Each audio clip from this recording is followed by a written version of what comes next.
मेरे को माइक चाहिए होगा।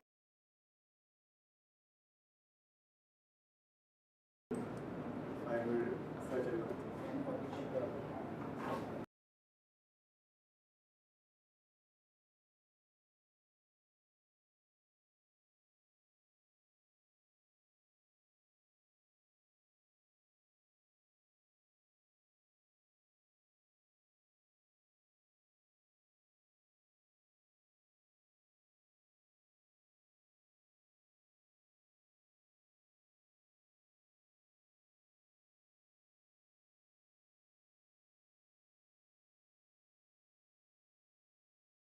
Morning. So I'm Abhinav. I'm currently software engineer here at Apple Labs. I'll be host for you today. So this is our 11th edition of monthly meetup. Last time we did a workshop in Pravega ISC. That was a huge success. So this meetup is about Nvidia player and the Federated Learning.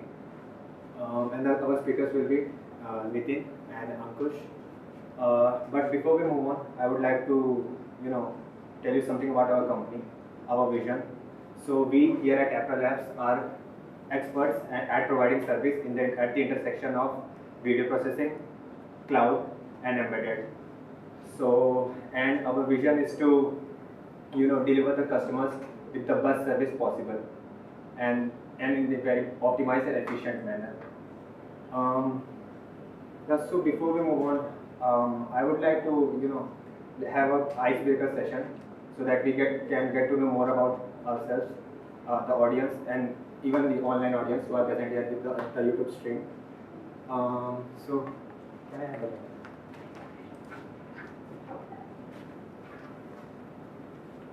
So yes, I have few questions for you guys. Some easy questions, you can just answer them casually or however you want to. So can you come? And you can introduce yourself and then answer this question.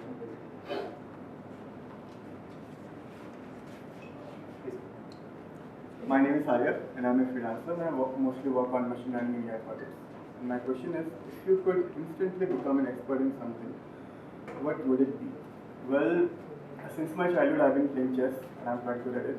So if I could just spend 6 months of time for next and dedicate 8 hours a day, I might become very good at it. Thank you. Okay. Why don't we invite our speakers also so that you can get to know them before the session starts? Ankush.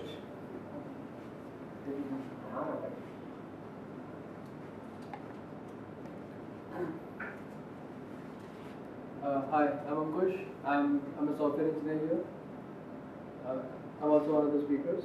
So the question is, do you prefer the beach or the mountains? Why? Mountains, because I get to trek, I get to see, I get to do stargazing, and it's just more fun than the beach. Thank you. Ankush is a very fun guy. I've been to few treks with him. So why don't you come and introduce yourself and answer this? Please come.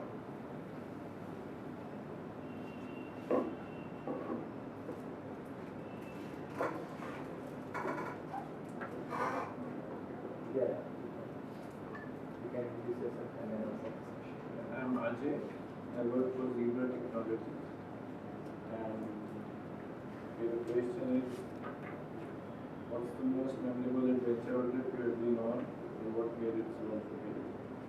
Yeah, it was a long drive, almost 2,500 kilometers from LA to Vancouver. So yeah, that was fun. We covered it in back and forth in 4 days. So that was fun. Can you tell us more about your experience, past experience, and your expertise?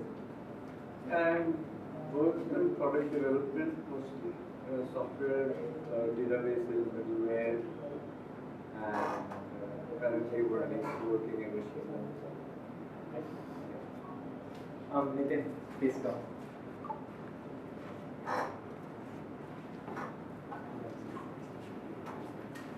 Hi guys, I am Nitin Sagar, working as software engineer at Apple Labs since 3 years. I mostly work on various products or and friends. I like football. Any day you can ask about football. I'm ready to help. The question is, what's one thing on your bucket list that you haven't done yet? So again, it comes to football. Many of you may be knowing about Santiago Bernabeu, the Real Madrid home stadium. So I want to visit that stadium once in a while. So that's the one thing in my bucket list. Thanks, Anil. We share the same bucket list. Yeah. So I think we all know each other. So I think we can start with the session.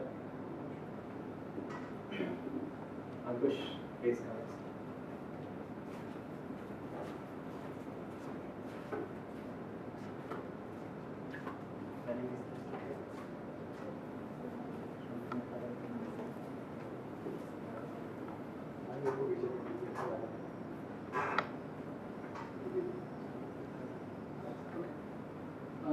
Hi. So these are the same things on our agenda. Traditional machine learning. We'll talk about how traditional machine learning is done and what's different about federated learning, and we'll see what is federated learning and how does federated learning work. It's internals, and as all things, it has types, benefits, and its limitations. And Nitin will share more about its applications because he uses Nvidia Flare SDK. And we'll share about the high-level system architecture of Nvidia Flare, and we'll see the different ways to run Nvidia Flare, and of course he'll show our demo. So like you already mentioned, you work as a freelancer in ML. Yes. And I think ML is like the hot topic right now. Like it has been for a few years. So we know that traditional ML algorithms use a lot of data. So that's the general traditional machine learning application where you gather a bunch of data, put them in your data centers, and then train them. But the problem is that you actually have to get the data to your data center, and that poses risks of security and privacy. So federated learning tries to solve these issues, and I think the way to think about federated learning is like the word federal. You know, like we think about like sort of central and state, like in political system. Like you have states have some power, and then federal have some power, and then you sort of, the governance system is sort of federated. So like you distribute it. So that's the way to think about federated learning, where you distribute the learning process. So like that's the way to think about federated learning.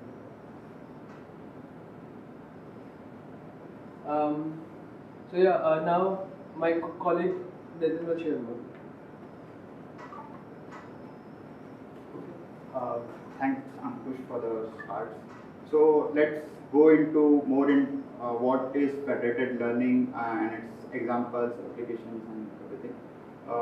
To understand on a brief, like you have data present on different machines. You have like IoT hubs, everything present. You have that data on present, but it is your privacy to keep that data secure.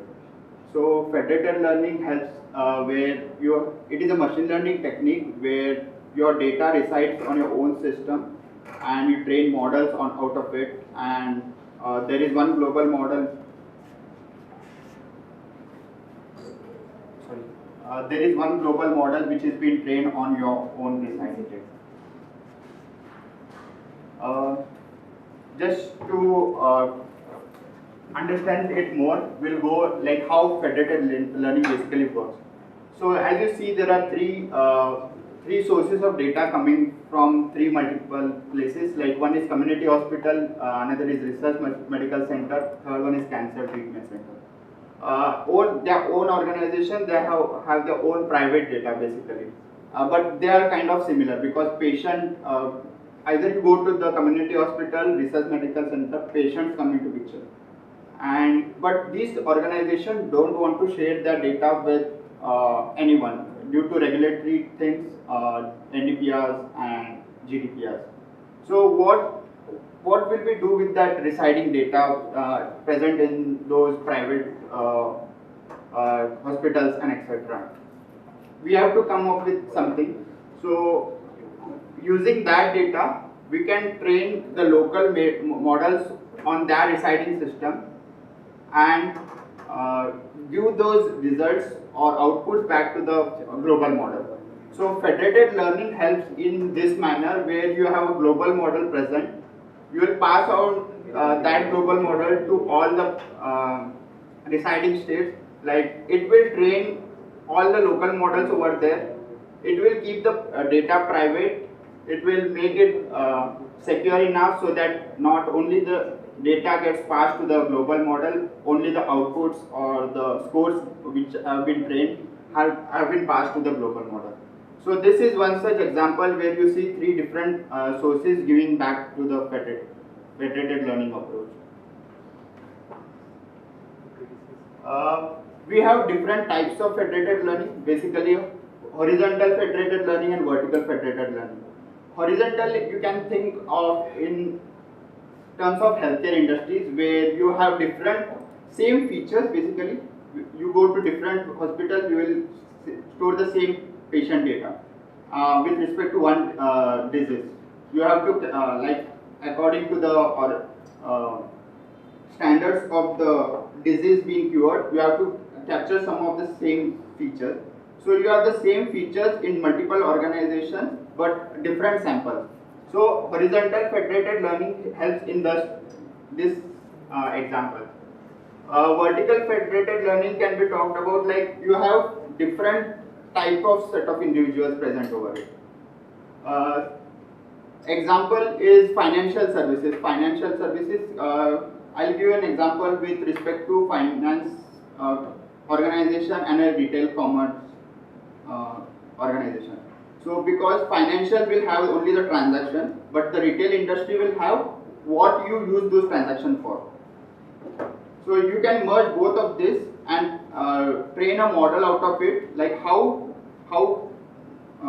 the user is using the transaction for a particular retail thing. So this is kind of a vertical federated learning. Next, we will go into benefits of federated learning. So as we are talking about, main thing is the data privacy and security. As I have already told that data resides on your own system, that is not going to go anywhere. Only just the model, whatever you are going to train, will be present on that system. So privacy, security comes into picture, and you don't have any data breaches as such. As I already said, we have adherence to regulatory compliance, where we have our own GDPRs and all those things. So with the help of federated learning, that also makes regulatory. Next is the increased bandwidth efficiency. So if you have large amount of data and you want to train it on a global server model, you have to transfer all that data to a global server model.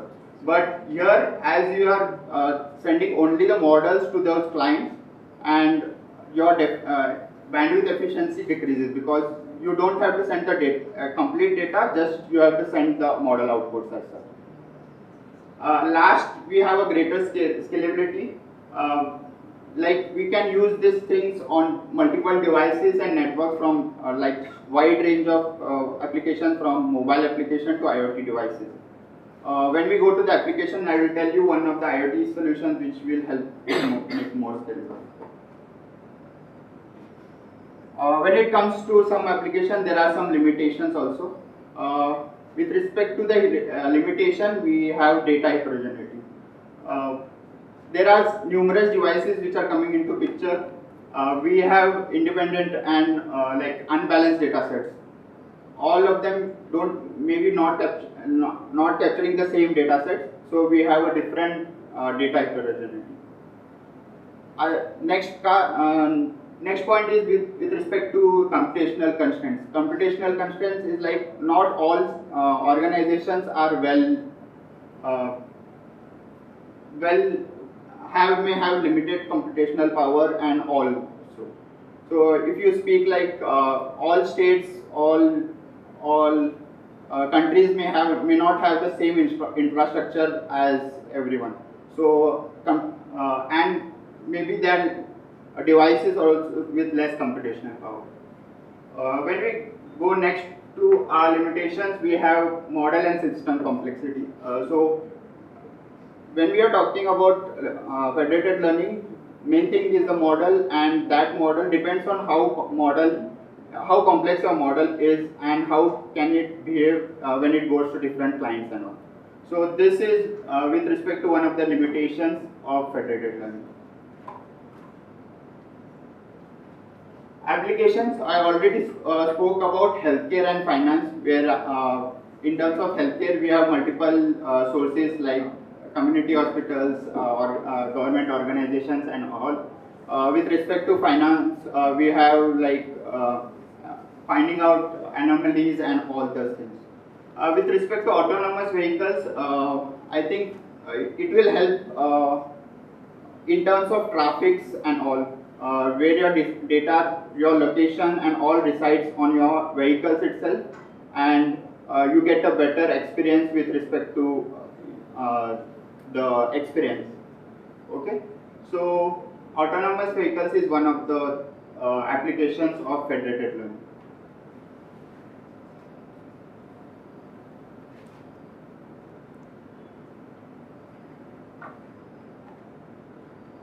As we have come across now, understood some basics of federated learning, we'll more into our main topic, which is Nvidia Flare, and what Nvidia Flare provides so that we can do the federated learning concept. So Nvidia Flare is an open source SDK provided by Nvidia, which was open source in 2022. It basically has several APIs and all the features which federated learning requires. So we move on to the high level system architecture, what basically we want, what it provides. Starting from the bottom, main thing is the communication and messaging. We are saying about we will decide the data on different systems. We have a server, we want to talk that server to those clients, and main thing comes into the picture is the foundational layer called as communication and messaging. On top of that, we have different workflows kind of thing, which will help to run different algorithms. And Nvidia Flare also provides APIs to transition between those states. So one more thing comes into picture is privacy and security. So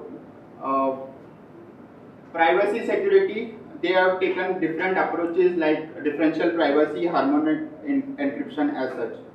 So I'll explain more in details in the further slide, but just to give the overall high-level system architecture. And then when it comes to deployment, they have different tools with respect to local as well as production.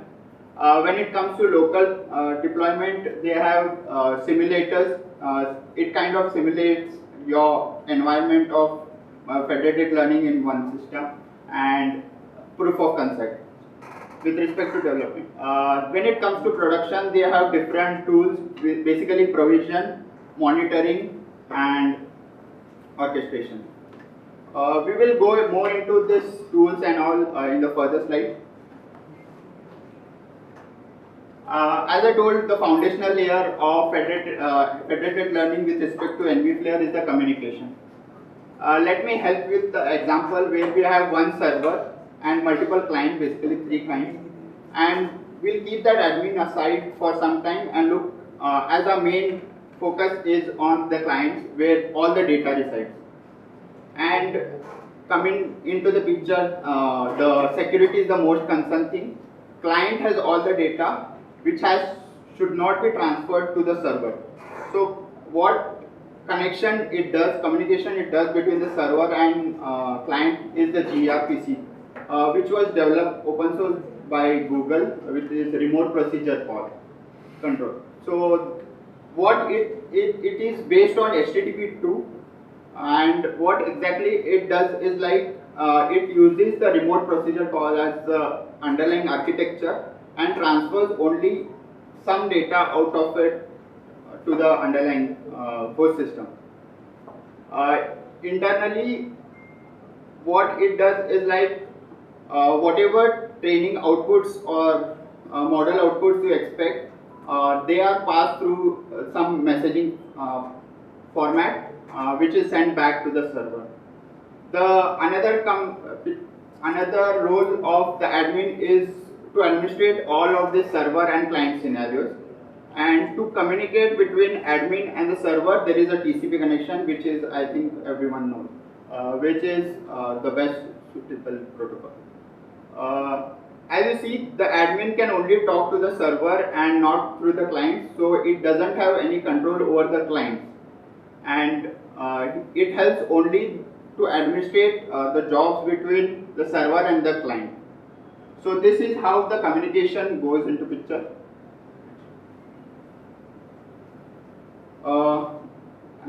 As I've talking about the communication thing, next we will go into the actual workflow, how the federated learning workflow comes into picture. Example is on the left side we have a server and a client. So the main two things come into picture with respect to the workflow are controller and the worker. Controller is kind of it has a pre-processing steps where you get a task from a worker, assign the task to the worker, the controller assigns the task, and it has limited data present on to the client. So it will execute those specific tasks on the client and return back the result. I'll explain it more better with respect to the scatter and gather workflow. So with respect to scatter and gather workflow, what happens is like there is a global model present on your server, and client has its own residing data.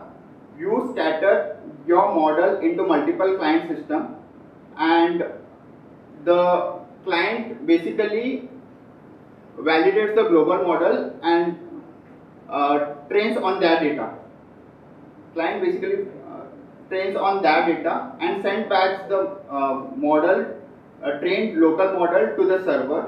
Then the server aggregates it on its own and send back again the updates to the client.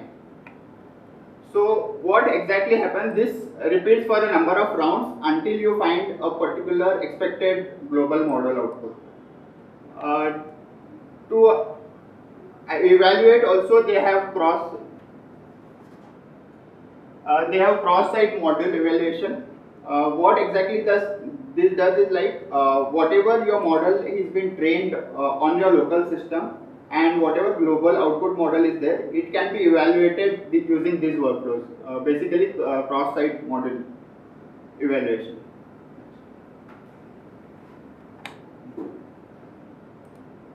When it comes to workflows, we spoke about the scatter and gather workflow.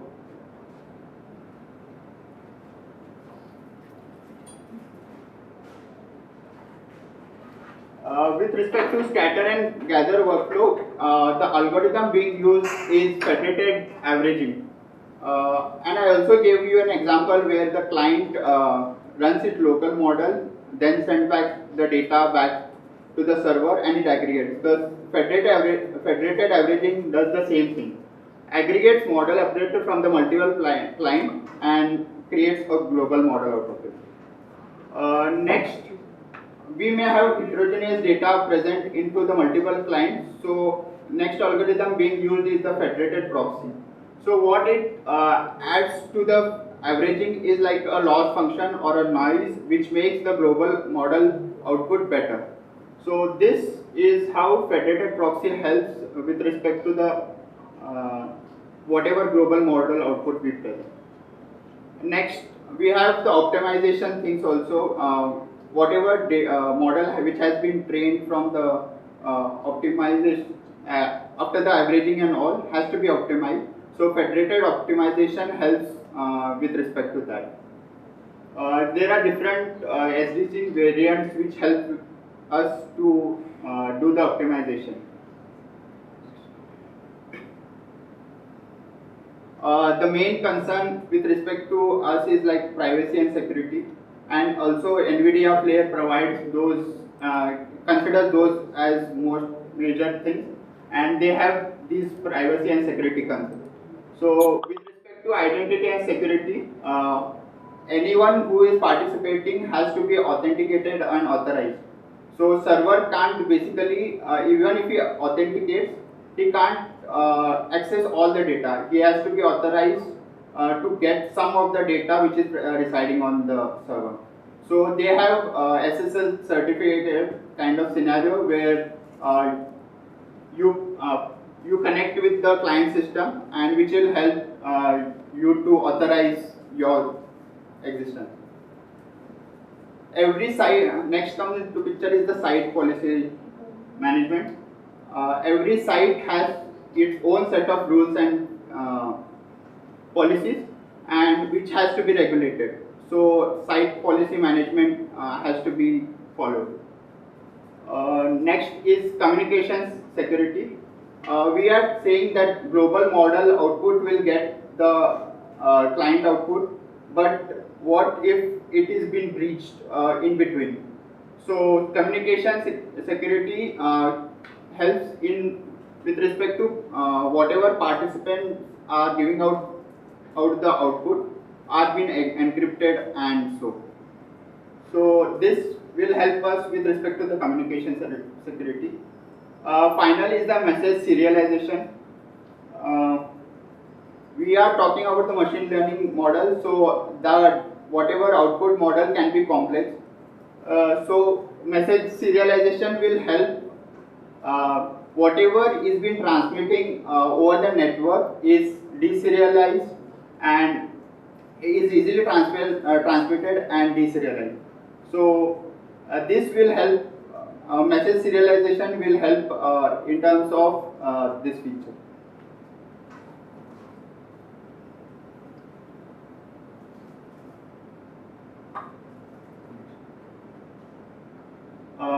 As in the high level architecture I already showed, there are some APIs present to run the Nvidia Player across multiple systems. Here we see those APIs present. We have a provisioning API, the server API, the admin API, and the client API. So here the example is where you have one server and it is talking to 3 other clients, and you have one admin portal. So what this provisioning tool API will provide is a startup kit, which I'll be showing in the demo, where you write a YAML, basically a format where you tell you want to connect to three clients. You have one server and one admin which will be administrating. So provisioning tool will help us to create those startup kits and which can be distributed across multiple clients. Admin's API over here is to control only the required set of tasks or list the jobs basically.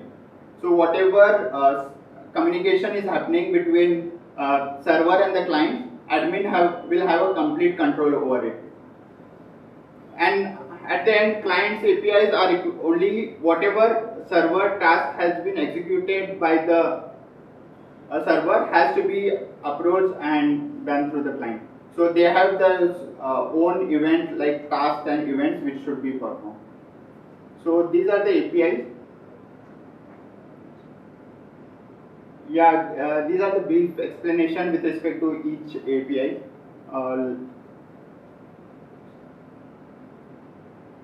When we go set up Nvidia Player into our local system, there are different ways to run Nvidia Player.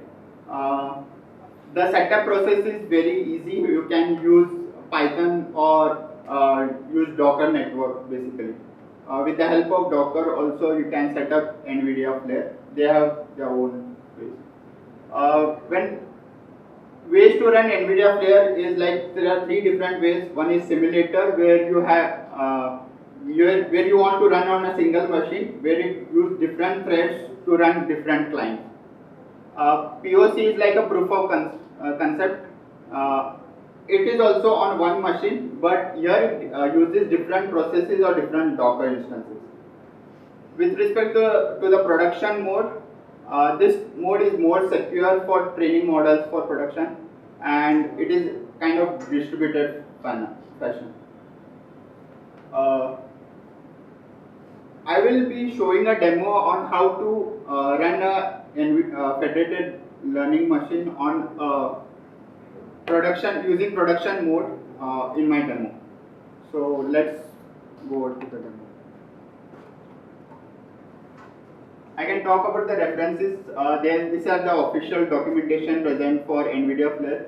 They have their own repo on GitHub, which is open source, and these are the references which you can help run.